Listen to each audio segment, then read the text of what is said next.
Hello friends, welcome to IT Articles. In this tutorial, we're gonna see what is Node.js, how to install Node.js in your machine, and the first example, Hello World with the Node.js. Node.js is nothing but it's like a runtime environment which is capable to execute your JavaScript code. So I'm pretty sure that you must have heard that we execute JavaScript code in your browser. So like whenever one web page has JavaScript code, so your browser is capable to understand and execute this JavaScript code. So every browser actually has one JavaScript engine which takes this JavaScript code and convert it to low level machine language. Then your machine execute these instructions. Chrome uses its own JavaScript engine which is written in C++.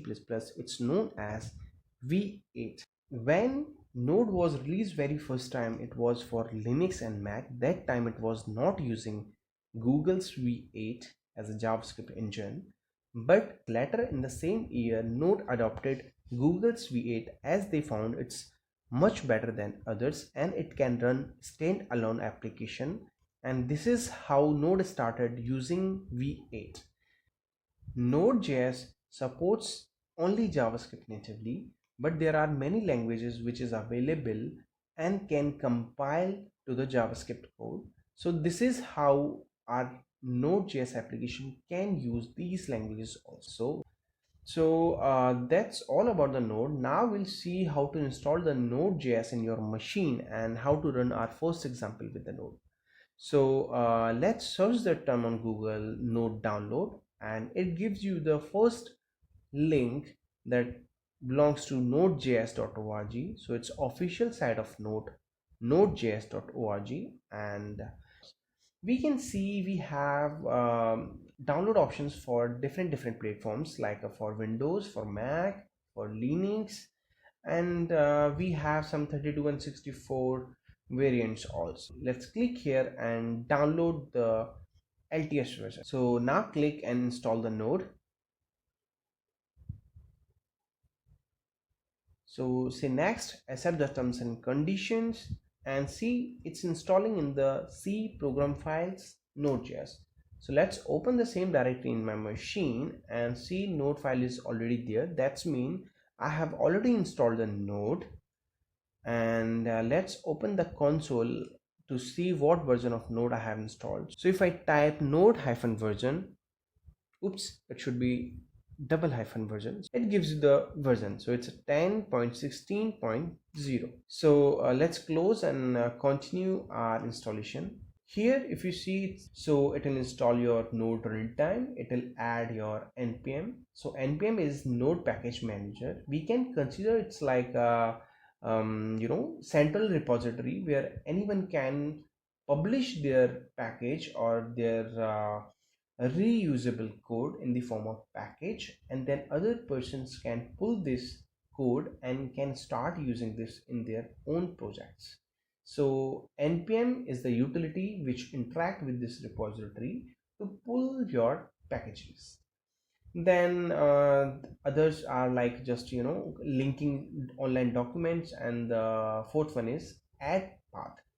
Next screen, it is asking to install some other tools which is not required, and click on install. So it will take some time to install your node and npm, and once it's installed, I'll show you that how we can execute your JavaScript code on node directly. So install now. Let's say finished and open console. So let's run the same command node-v. So -v is the shorthand of double hyphen version. So if I type -v, you will get the version. Let's try with the double hyphen version keyword also. You'll get the same version. So notice here it's a 12.16.3, means I have the new node which has replaced the old, which was I guess 10.16.3, which is replaced now. I can run the npm-v also to get the npm version, which is 6.14.4. I can of course use double hyphen version also. That will be the same. Now I'll be running the node as a command line interface. So just type the node and hit enter. Now if you see, command line interface of the node has been started, means whatsoever we'll be typing here, it will be considering it's like a JavaScript code and Node will execute this expression and will return you the response. So if I type 1 plus 1, see, Node has returned you the 2. If you think that if I can type something like windows.alert, it will not work. The reason is window object belongs to your browser, not your node. So you can't do that. But if you type something like math.py, of course it will work. The reason is math belongs to JavaScript, not to your browser. We can type something dot math dot random also to get some random values. See, all the random values. I can type some console log also. So I'm using console API here. See, you got the hello world.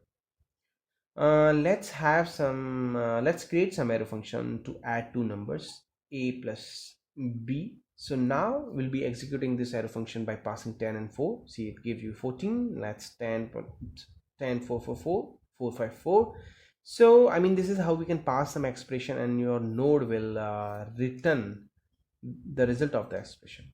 If I type just add, see, it returned that it's a function. So this is how we can pass some expression to the node, and node will execute this expression and will give you the result. So to close the command line interface, we'll type dot exit. So then command line interface has been exit now on console.